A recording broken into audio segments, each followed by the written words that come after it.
குட்டீஸ், இப்போ நம்ம பார்க்குறது 3ஆம் வகுப்பு 3ஆம் பருவத்திலிருந்து தமிழ் பாடம் பார்க்க போகிறோம். ஃபஸ்ட் லெசன் உங்களுக்கு உள்ளங்கையில் ஒரு உலகம் கொடுத்துருக்காங்க. இது எதை பற்றி அப்படின்னா கம்ப்யூட்டரை பற்றிய பாடல். வாங்க ஃபஸ்ட்டு கம்ப்யூட்டரை பற்றி பார்க்கலாம். கம்ப்யூட்டரில் என்னென்ன பார்ட்ஸ் இருக்குது அப்படின்னு ஃபஸ்ட்டு தெரிஞ்சிட்டிங்கன்னா அதை பாடத்துக்குள்ளே போகிறதுக்கு ஈஸியாக இருக்கும். ஃபஸ்ட்டு பாருங்கள், ஸ்க்ரீன் அப்படின்னா நம்ம கம்ப்யூட்டரில் படமெல்லாம் பார்ப்போம்ல, நம்ம என்ன அடிக்கிறோமோ அதெல்லாம் வந்து எழுத்துக்கள் விழுகும், படம் தெரியும். அந்த திரைக்கு பேர் தான் வந்து ஸ்க்ரீன் அப்படின்னு சொல்லி இங்கிலீஷில் சொல்கிறாங்க, தமிழில் திரை. அடுத்து நம்ம பார்க்க போகிறது மவுஸ் அப்படின்னா இது வந்து நம்ம கம்ப்யூட்டருக்கு ஏதோ ஒரு தகவலை வந்து கொடுக்கறதுக்காக பயன்படுத்துகிற ஒரு உபகரணம். இது மூலமாக நம்ம என்ன பண்ணலாம் அப்படின்னா கம்ப்யூட்டரில் அதாவது கீபோர்டை வச்சு டைப் பண்ணுறதுக்கு பதிலாக நம்ம அங்கே போய் என்னென்ன ஆப்ஷன் வேணுமோ அந்த ஆப்ஷனை மட்டும் பர்டிகுலராக போய் டச் பண்ணி நம்ம பார்க்குறதுக்காக பயன்படுற ஒவ்வொரு உபகரணம். இதுக்கு பேர் மவுஸ். இதுக்கு தமிழில் என்னன்னு சொல்லுவாங்கன்னா சுட்டி. மவுஸோட தமிழ் பேர் என்னென்னா சுட்டி. பாருங்கள், சுட்டி. அடுத்து நம்ம பார்க்க போகிறது சிபியு அப்படின்னா கம்ப்யூட்டர்லையும் அதாவது கம்ப்யூட்டர் ஸ்க்ரீனில் தெரிகிற எழுத்துக்களையும் கீபோர்டில் அடிக்கிற எழுத்துக்களும் நமக்கு எங்கே போய் வரும் அப்படின்னா இந்த சிபியூவில் தான் போகும். கீபோர்டு மூலமாக நீங்கள் என்ன ஃபஸ்ட்டு அழுத்துறீங்களோ அதெல்லாம் இந்த சிபியு பாக்ஸ்குள்ளே போயிட்டு அங்கேருந்து தான் நமக்கு திரையில் வந்து நம்ம அடித்த டெக்ஸ்ட் வந்து விழுகும். இதுக்கு பேர் மெமரி பவர்னு சொல்லுவாங்க. இதில் வந்து இதுக்கு தமிழில் வந்து சிபியு அப்படின்னா மைய செயலாக்க கருவி. இந்த கீபோர்டுக்கும் மானிட்டருக்கும் இடையில செயல்படுற ஒரு கருவினால் அதுக்கு வந்து தமிழில் வந்து மைய செயலாக்க கருவி அப்படின்னு சொல்லுவாங்க. இதுதான் கம்ப்யூட்டரோட மூளைன்னு கூட சொல்லுவாங்க. அடுத்து நம்ம பார்க்க போகிறது கீபோர்டு. இது வந்து மவுஸ் மாதிரியே ஒரு கம்ப்யூட்டரோட நம்ம பேச உதவி செய்கிற ஒவ்வொரு உபகரணம் தான். ஆனால் இது வந்து நம்ம எழுத்துக்களில் வந்து நேரடியாக இதில் டைப் பண்ணுறதுக்கு உதவி செய்யும். இதில் தமிழ் எழுத்துக்களும் டைப் பண்ணிக்கலாம், இங்கிலீஷ் எழுத்துக்களும் டைப் பண்ணிக்கலாம், அப்புறம் நம்பர்ஸ் டைப் பண்ணிக்கலாம். இந்த ஃபங்க்ஷன் எல்லாம் இதில் நடக்கும். இந்த கீபோர்டுக்கு இங்கிலீஷில் வந்து இந்த தமிழில் வந்து விசைப்பலகை அப்படின்னு பேர். இங்கிலீஷில் வந்து கீபோர்டு அப்படின்னா தமிழில் வந்து விசைப்பலகை அப்படின்னு பேர். அடுத்து நம்ம பார்க்க போகிறது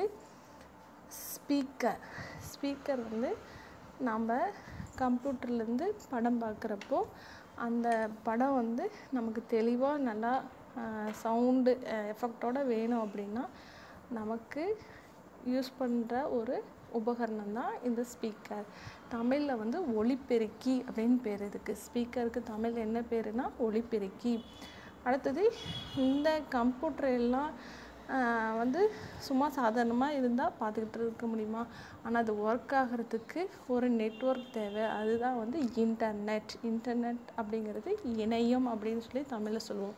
இந்த இணையத்தின் மூலமாக தான் நமக்கு தேவையான தகவல் உடனுக்குடன் கிடைக்கும். நீங்கள் இப்போ வந்து திடீர்னு அமெரிக்காவில் இருக்கிற ஒரு சிட்டியை நீங்கள் பார்க்கணும் அப்படின்னா இதில் வந்து இந்த இன்டர்நெட் உபகரணங்கள் மூலமாக தான் நம்ம என்ன பண்ணுவோம், நெட்வொர்க் மூலமாக தான் நம்ம அந்த இடத்த வந்து தேவையான தகவலை தேடி எடுக்க முடியும்.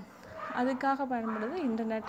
இதை வந்து நம்ம இப்போ வந்து எல்லோரும் நிறைய பேர் கைபேசி வச்சுருக்கீங்களா, அதில் வந்து ஜிபி அப்படின்னு சொல்லுவாங்க. அந்த ஜிபி வந்து இதோட சம்மந்தப்பட்டது தான், இன்டர்நெட்டோட சம்மந்தப்பட்டது தான். எவ்வளோ அங்கே ஜிபி கொடுக்குறாங்களோ அவ்வளோ ஜிபிக்கு நம்ம நெட்டு யூஸ் பண்ணிக்கலாம் அப்படிங்கிற மாதிரி சொல்லுவாங்க. அடுத்து வந்து இப்போ தனித்தனியாக பார்த்தோம்ல, ஸ்க்ரீன் அதாவது திரை பார்த்தோம், விசைப்பலகை பார்த்தோம், மைய செயலாக்க மையம் கருவி பார்த்தோம், மைய செயலாக்க கருவி பார்த்தோம். அடுத்து மவுஸ் சுட்டி அப்படின்னு பார்த்தோம், ஸ்பீக்கர் பார்த்தோம். இது எல்லாரோட மொத்த வடிவம் தான் இந்த அமைப்பு. இதான் திரை, இது வந்து சிபியு, இது கீபோர்டு, இது மவுஸ். இதை தான் இப்போ இந்த பாடலில் சொல்லியிருக்காங்க. அதை பற்றி பார்க்கலாம் வாங்க. இப்போ வாங்க பாடத்தை பார்க்கலாம். பாடத்தில் ஃபஸ்ட்டு பாட்டு உள்ளங்கையில் ஒரு உலகம் பாடல். பாருங்க பாட்டு. உலகை சுற்றி காட்டிடுவேன், உனக்கு மகிழ்ச்சியை தந்திடுவேன், என்ன வேண்டும் என்றாலும் என்னும் முன்னே சொல்லிடுவேன் அப்படின்னு சொல்லியிருக்காங்க. அதாவது உலகை சுற்றி காட்டிடுவேன், நீ உலகத்தில் எந்த இடத்த வந்து சுற்றி பார்க்கணும், அதாவது பார்க்கணுன்னு நினைக்கிறியோ அதை வந்து அந்த இணையத்தில் போய் நீங்கள் அதோட ரஷ்யாவில் ஒரு இடத்த பார்க்குறோன்னா அந்த இடத்த பேர் சொல்லிவிட்டு என்டர் பண்ணோன்னா அடுத்த நிமிஷமே நமக்கு கிடைக்கும் அப்படின்னு சொல்லியிருக்காங்க. அடுத்து பாருங்கள், இணைய வழியில் அனைவரையும் இணைந்தே இருக்க செய்திடுவேன், கடிதம் அனுப்ப வேண்டுமென்றால் விரைந்தே அனுப்ப துணை புரிவேன் அப்படின்னு சொல்லியிருக்கு. அதாவது நம்ம இப்போ கடிதம்னா வாட்ஸ்அப் மூலமாக நீங்கள் ஏதோ ஒரு தகவலை வந்து ஒருத்தருக்கு சொல்கிறேன்னா அடுத்த செகண்டு வந்து அவங்களுக்கு போய் சேர்ந்துடும் அப்படின்னு சொல்கிறாங்க. இதெல்லாம் எது மூலமாக நடக்கும் அப்படிங்கிறாங்க அப்படின்னா இணைய வழினா இன்டர்நெட் மூலமாக நடக்குன்னு சொல்கிறாங்க. அடுத்து பாருங்கள், தகவல் களஞ்சியம் நான் தானே, தரணி போற்றி மகிழ்ந்திடுமே, உலகை சுருக்கி உன் கையில் உளவிடும் கணினி நான் தானே. அதாவது உலகையே உன் கையில் நான் அடக்கி கொடுத்துருக்கேன் அப்படின்னு சொல்கிறாங்க. தரணி அப்படின்னா உலகம், தரணி போற்றும் போற்றி அப்படின்னா உலகே வந்து என்னை தான் வந்து மையமாக நினச்சிருக்காங்க அப்படின்னு சொல்கிறாங்க. தரணியை போற்றும் ஒரு கருவி வந்து கணினி அப்படின்னு சொல்கிறாங்க. இப்போ எல்லா இடத்துலையும் கருவி இந்த கணினி இருக்குது. இப்போ என்ன சொல்கிறது, அமெரிக்காவிலேருந்து லண்டன்லேருந்து ரஷ்யாவிலேருந்து சீனாலேருந்து எல்லா பக்கம் கணினி இருக்குது, எல்லா வீட்லேயும் இருக்குது அப்படின்னு சொல்லியிருக்காங்க. என்றும் ஓய்வு எனக்கில்லை, எப்போவும் எனக்கு ஓய்வு இல்லை அப்படிங்கிறாங்க. நைட்டு 10 மணினாலும் 12 மணினாலும் 1 மணினாலும் உனக்கு என்ன தகவல் வேணுமோ அப்போ வந்து உடனுக்குடன் கிடைக்கும் அப்படிங்கிறாங்க. என்றும் எனக்கு ஓய்வில்லை, எதிலும் சோர்வு எனக்கில்லை, எப்போவும் நான் சோர்வடைய மாட்டேன் அப்படின்னு சொல்கிறாங்க. அடுத்து எந்த பொருளின் செய்தியையும் இப்போ உனக்கு வந்து அறிவியல் பற்றி தகவல் வேணுனாலும் கிடைக்கும், சமூக அறிவியல் பற்றி தகவல் வேணுனாலும் கிடைக்கும்.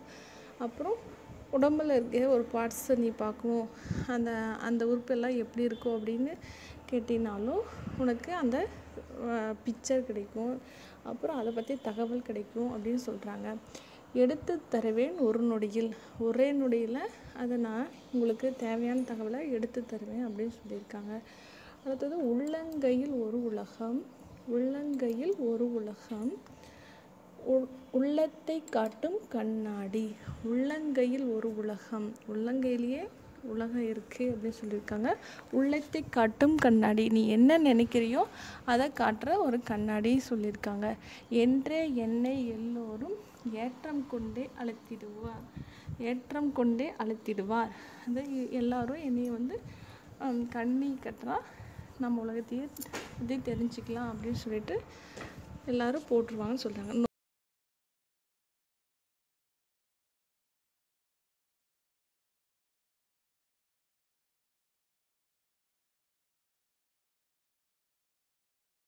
நன்றி, வணக்கம்.